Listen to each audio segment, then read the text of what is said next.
break into programming to take you live to the White House, where the UK Prime Minister Keir Starmer and the US President Donald Trump are holding a press conference. Let's listen in. Today it's my privilege to welcome the Prime Minister of a very special place, the United Kingdom, to the White House. Prime Minister Starmer, you've been terrific in our discussions. You're a very tough negotiator, however. I'm not sure I like that, but that's okay. Very, very special person. The Prime Minister and I have gotten off to an outstanding start. The U.S. and UK have a special relationship, very special, really like no other, passed down through the centuries, and we're going to keep it that way. We're going to keep it very strong as it is. Very importantly, I was just notified by letter from King Charles that he's extended through the Prime Minister a historic second state visit to the United Kingdom. And that's a great honor because it's never happened before. One person has never been extended that honor, and I really do call it an honor, but it's not for me, it's for our country. It's respect for our country. So I just want to thank you, and I want to thank King Charles. Thank you very much, and we accept. I don't know if the media is going to follow us. I have a feeling they might. Okay, thank you very much. Appreciate it. I'm pleased to say that the bust of one of the Prime Minister's greatest predecessors, Winston Churchill, is now back in the rightful place in the Oval Office, and we're very proud of it. Our meeting today and the various breakout sessions we had were tremendously productive. Most importantly, I provided the Prime Minister with an update on our efforts to end the bloody and horrible war in Ukraine with Russia, which would never have happened if I were president. That was not going to happen. I promise you that. After 3 years of hellacious conflict, approximately 1 million Ukrainians and Russians have been senselessly killed, but the number, I believe, is much higher than that. Countless schools, hospitals, towns, and beautiful ancient churches have been absolutely obliterated. To begin the process of ending this spiral of death, I had historic back-to-back calls with President Putin, very successful calls, I might add, and President Zelensky, and my team also spoke with the Secretary General of NATO on numerous occasions, and we're working very hard to get that war brought to an end. I think we've made a lot of progress, and I think it's moving along pretty rapidly. And I want to thank all of the people that are here that have been working on it. And we'll let you know what happens. It'll either be fairly soon or it won't be at all. In addition, this week I met with President Macron of France, as you know, and held talks with members of the G7. Tomorrow, the progress toward peace will continue when President Zelensky visits the White House. He'll be here tomorrow in the early part of the day, and we'll be signing a historic agreement that will make the United States a major partner in developing Ukraine's minerals and rare earths and oil and gases, and we have a great understanding. I think it's going to be great for Ukraine. We're going to be at the site, and we'll be digging. We'll be digging. Dig we must. A big utility in New York contacted us, and they used to have a sign, dig we must, and we will be digging. But much of the European aid to Ukraine has been sent in the form of loans for which they expect to be paid back, and we didn't have that honor under the Biden administration. He sent money, or just sent it, money after money after money, and never had any knowledge of ever seeing it back. Maybe $300 to $350 billion, but under the breakthrough agreement, very unusual, which everyone said was difficult to get, but it's really very good for Ukraine and very good for us. The American taxpayers will now effectively be reimbursed for the money and hundreds of billions of dollars poured into helping Ukraine defend itself, which by and of itself is a very worthy thing to do. We've paid far more than any other country, and with most of our support, it's been paid in military, the finest weapons anywhere in the world. This includes vast amounts of military hardware, ammunition, and various other things that we now have to start rebuilding the stockpiles. Additionally, the minerals agreement will provide the basis for a more sustainable future relationship between the United States and Ukraine, and thus stimulate the long-term prosperity that will help the Ukrainians rebuild their country. It's been demolished, and the ruined infrastructure. The infrastructure, as you know, is in very bad shape. In just over 1 month, our administration has already achieved more progress toward peace than years in the other administration, where they did nothing toward peace. They didn't understand what was happening. Our approach is basically common sense. As I said, so many of the things that we do are based on common sense. If you want peace, you have to talk, both sides. As I discussed with Prime Minister Starmer, the next step we're making is toward a very achievable ceasefire. We hope that that can happen quickly, because thousands of young people, in this case, we're not talking about Americans, we're talking about Ukrainians and Russians are being killed every week, thousands. And it's a rough battlefield. It's a flat piece of land, and the bullet only stops when it hits somebody. And this week, I saw the reports, and it's I don't even want to say what they are, but thousands of people, young, vibrant people died. And we want to stop that. Senseless. Should have never happened. This will lay the groundwork for a long-term peace agreement that will return stability to Eastern Europe, and hopefully ensure that such a terrible war will never happen on European soil, or for that matter, anywhere again. It's a horrible thing that's going on. The disaster in Ukraine shows exactly why it's so important for the United Kingdom and other NATO partners to make large investments in their defense capabilities. In many cases, 4% or 5% of GDP would be appropriate. I know that they're raising it. I just read an article, a great article, about the work you're doing in the UK as to the military. You're raising it quite a bit, which is a great thing to do for your country. It's a great thing to do.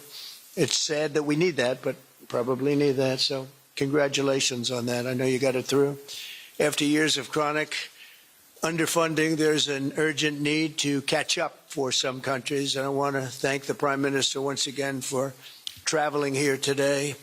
Working together, I believe that will once again demonstrate the power of our country's unique friendship. This is indeed a unique friendship. It's been many years, and I think it's only gotten stronger, and we will make sure that it stays that way. We're going to have a great trade agreement. One way or the other, we're going to end up with a very good trade agreement for both countries, and we're working on that as we speak.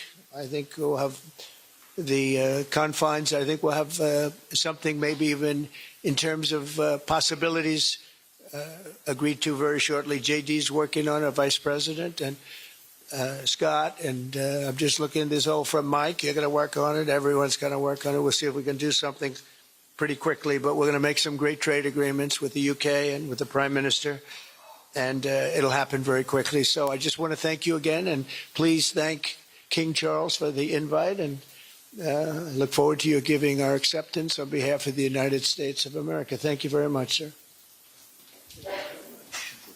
Well, thank you very much, Mr. President. Thank you for your hospitality. Thank you for your leadership. This has been a very good and very productive visit. And with your family roots in Scotland and your close bond with His Majesty the King, it's good to know that the United Kingdom has a true friend in the Oval Office. And it was so good to see the bust of Winston Churchill back in its rightful place just a moment ago. But look, in a moment of real danger around the world, this relationship matters more than ever. We remain each other's first partner in defence, ready to come to the other's aid, to counter threats wherever and whenever they may arise. No two militaries are more intertwined than ours. No two countries have done more together to keep people safe. And in a few weeks, we mark VE Day, the 80th anniversary of victory in Europe. Britain and America fought side by side to make that happen. One of the greatest moments in our history. We stand side by side still today, and we're focused now on bringing an enduring end to the barbaric war in Ukraine. Mr. President, I welcome your deep and personal commitment to bring peace and to stop the killing. You've created a moment of tremendous opportunity to reach a historic peace deal, a deal that I think would be celebrated in Ukraine and around the world. That is the prize. But we have to get it right. There's a famous slogan in the United Kingdom from after the Second World War. That is that we have to win the peace. And that's what we must do now. Because it can't be peace that rewards the aggressor or that gives encouragement to regimes like Iran. We agree history must be on the side of the peacemaker, not the invader. So the stakes, they couldn't be higher.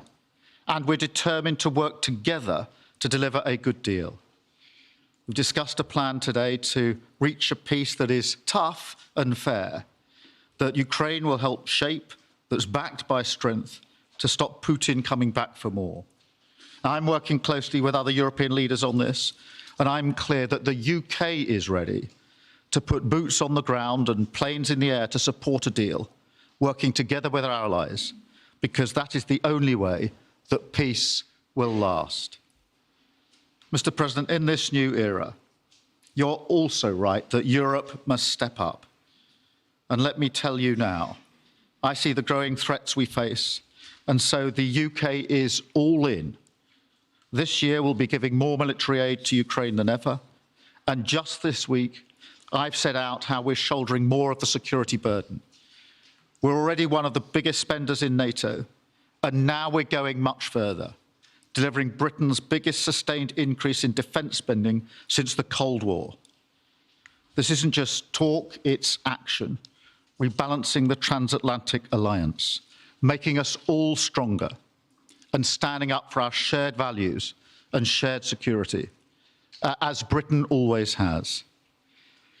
And Mr. President, it's no secret we're from different political traditions, but there's a lot that we have in common. We believe it's not taking part that counts. What counts is winning. If you don't win, you don't deliver. And we're determined to deliver for the working people of Britain and America, who want and deserve to see their lives improve. So we're both in a hurry to get things done, and that's what the UK and US do when we work together. We win and we get things done. So we'll do what it takes to keep our people safe. We'll also work together to deliver some big economic wins that can benefit us both. We have a $1.5 trillion invested in each other's economies, creating over 2.5 million jobs across both economies. Our trading relationship is not just strong, it's fair, balanced, and reciprocal. We're leaders together in so many areas, ranked 1 and 2 in the world as investment destinations, 1 and 2 for universities, 1 and 2 for Nobel Prizes, 1 and 2 in golf as well, by the way. And we're the only 2 Western countries with trillion-dollar tech sectors, leaders in AI. And look, we take a similar approach on this issue. Instead of over-regulating these new technologies, we're seizing the opportunities that they offer. So we've decided today to go further, to begin work on a new economic deal with advanced technology at its core. Look, our 2 nations together shaped the great technological innovations of the last century. We have a chance now to do the same for the 21st century. I mean, artificial intelligence could cure cancer.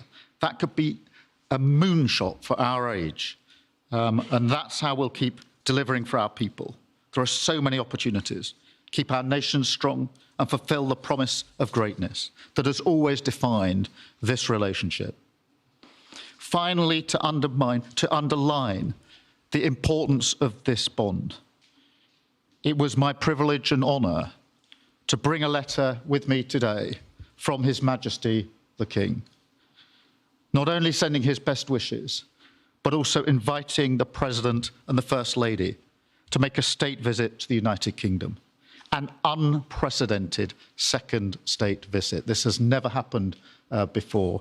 It's so incredible, it will be historic. And I'm delighted that I can go back to His Majesty the King and tell him that President Trump has accepted the invitation. So thank you.